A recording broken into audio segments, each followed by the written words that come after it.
అరే Pawan Kalyan is a part and parcel of NDA.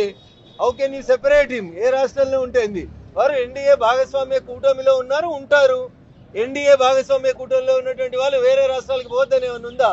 తప్పకుండా పోతాం. దాన్ని మీరు అడ్డుకునేది ఏముంది? మీకు ఉన్నదేందని అడ్డుకునేది ఏందని?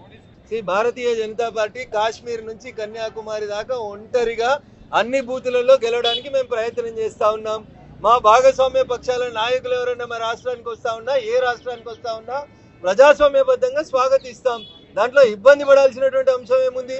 అట్లాంటి అదే కాంగ్రెస్ పార్టీ బిల్లు పెట్టిన రోజు అదే లగలపాటి పెప్పర్ స్ప్రేలు కొట్టిండు. మరి తెలంగాణ బిల్లు వద్దన్నాడు. మరి పొన్నం దానికి కూడా సమాధానం చెప్పాలి కదా.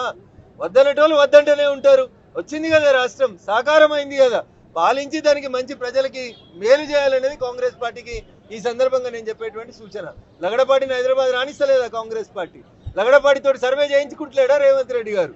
కాబట్టి మాటలు అవసరం ఉన్నప్పుడు సెంటిమెంట్ని రెచ్చగొట్టడానికి వాడడం అనేది సరి అయింది కాదనేది నా భావన.